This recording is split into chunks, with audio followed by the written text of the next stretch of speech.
السلام علیکم۔ کہانی کو آخر تک پورا سنیے گا، اور اگر آپ چینل پر نئے ہیں تو سبسکرائب ضرور کیجیے گا۔ میری ساس ایک مشہور دائی تھی۔ پورے محلے کی عورتیں میری ساس کے پاس علاج کے لیے آتی۔ ہر وقت گھر میں عورتوں کا ہجوم رہتا۔ کوئی اولاد کے لیے روتا تو کوئی بیٹے کے لیے، لیکن جو بیٹے کے لیے روتا میری ساس اس کا علاج نہیں کرتی تھی، کیونکہ یہ بات انہیں سخت گراں گزرتی تھی۔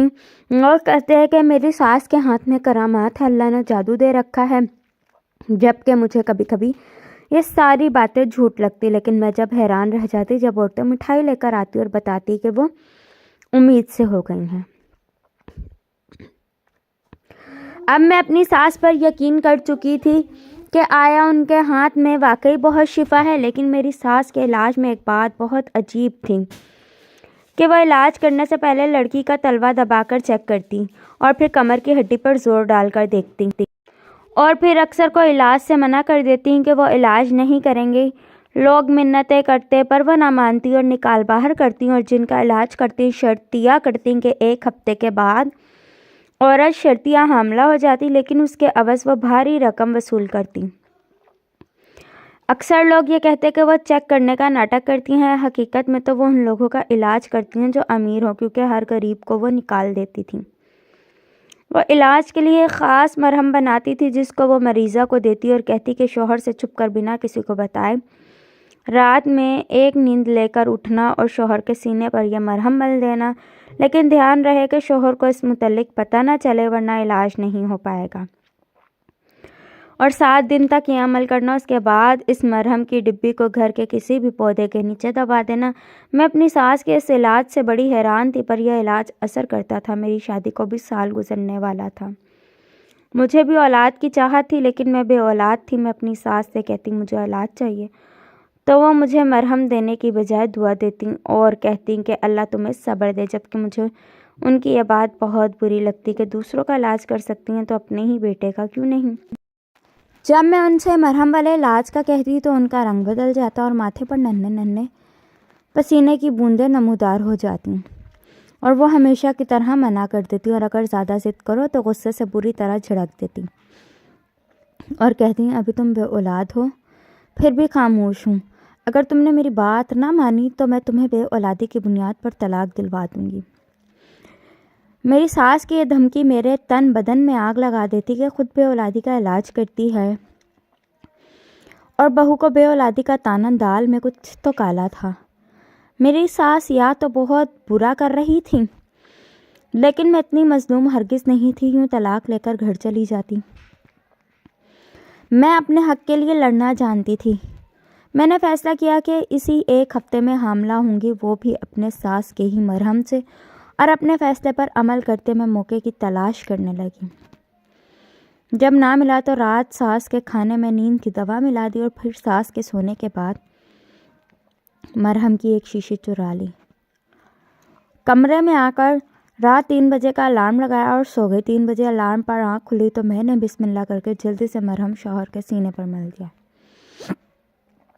اور خوشی خوشی لیٹ گئی۔ مجھے خوشی سے نیند ہی نہ آ رہی تھی۔ 1 ہفتے کے بعد میں بھی حاملہ ہو جاؤں گی۔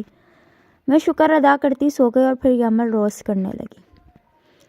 مرہم کا آخری دن تھا، کل میری گود بھی بھر جائے گی۔ یہ سوچ کر میری آنکھوں سے آنسو بہنے لگے۔ میں رب کا شکر ادا کرتی سو گئی۔ 7 دن مکمل ہو چکے تھے۔ میں جو رات خوشی خوشی سوئی تھی کہ کل خوشخبری میری منتظر ہوگی، اگلے دن جو ہوا میری چیخ نکل گئی، کیونکہ میرا شوہر، میرا نام عالیہ ہے، میں حیدرآباد کی رہنے والی ہوں، میری عمر 24 سال ہے اور میری تعلیم FSc۔ میں بہت ذہین ہوں۔ میری 3 بڑی بہنیں ہیں اور تینوں شادی شدہ، اپنی زندگی میں خوش۔ یہ 1.5 سال پہلے کی بات ہے جب بڑی بہن بہت زیادہ پریشان تھی۔ وہ حاملہ نہیں ہو رہی تھی۔ ان کی شادی کو 3 سال کا عرصہ گزر چکا تھا، اور اب ان کے سسرال والے اولاد پر زور دے رہے تھے، اور وہ گھر آ کر روتی تھی کہ اگر انہیں اولاد نہ ہوئی تو ان کا شوہر اسے طلاق دے دے گا۔ وہ امی کے ساتھ بڑے بڑے ہسپتال جا رہی تھی تاکہ کسی اچھے ڈاکٹر سے علاج کروا سکے، لیکن ڈاکٹر بھی کہتے کہ ان میں کوئی خرابی نہیں، جب اللہ کی مرضی ہوگی تب ہوگا، لیکن یہ بات سسرال والوں کو سمجھ نہ آتی۔ میری بہن اور ہمیں شک تھا کہ میرے بہنوئی میں کوئی کھوٹ ہے، لیکن اگر میرے بہنوئی کو ڈاکٹر کے پاس لے جانا چاہتے تو وہ بھڑک جاتے۔ میری بہن آنسوؤں سے روتی جب ایک دن میری بہن کی طبیعت اچانک بگڑ گئی۔ انہیں ڈاکٹر کے پاس لے کر گئے تو وہ میری بہن وہیں رونے لگی کہ انہیں علاج چاہیے، تو وہاں ایک لیڈی ڈاکٹر تھی، اس نے میری بہن کی یہ حالت دیکھی تو روتے ہوئے اس کے پاس آئیں اور بولیں کہ میرے پاس علاج ہے آپ کو شرطی 1 ہفتے میں خوشخبری ملے گی۔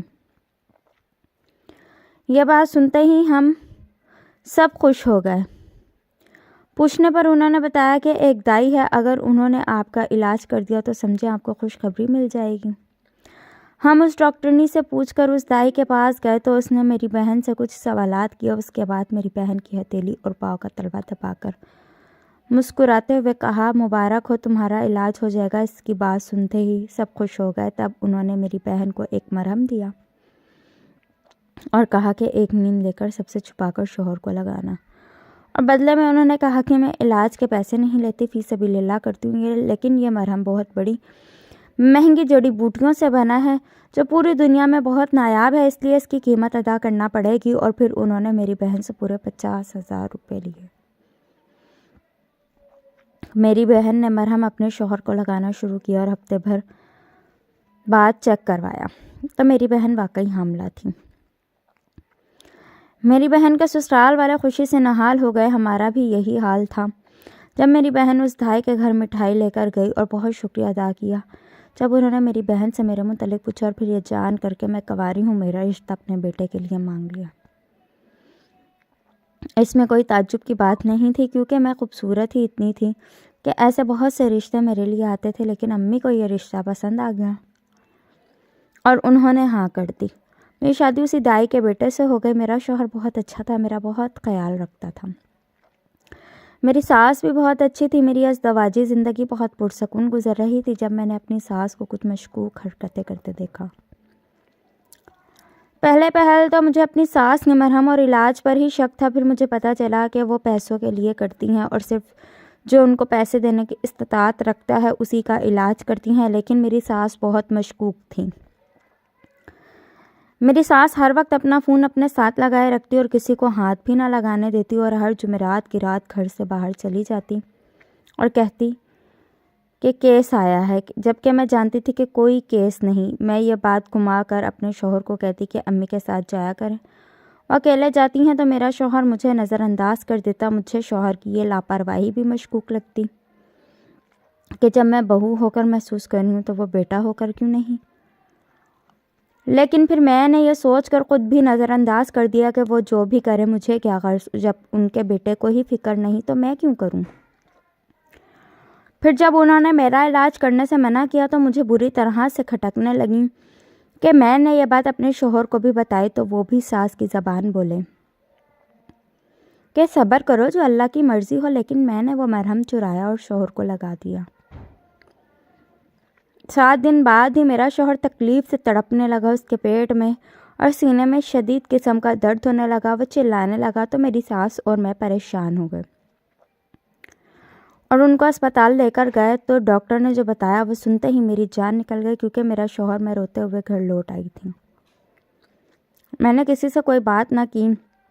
آج جو ہوا اسے جانتے ہوئے میرا دل کیا کہ میں اپنی بدقسمتی پر خون کے آنسو بہاؤں، پر میرا کلیجہ کٹنے لگا اور میری اس حالت کی ذمہ دار صرف اور صرف میری ساس تھی۔ یہ سب میری ساس ہی کی وجہ سے ہو رہا تھا۔ پورا دن روتے رہنے کے بعد میں نے ہوش سنبھالا اور اپنا غم چھپاتے ہوئے آنسو روکے۔ اب مجھے اپنے شوہر کے سارے راز جاننے تھے، ان کے اصل چہرے سے پردہ ہٹانا تھا۔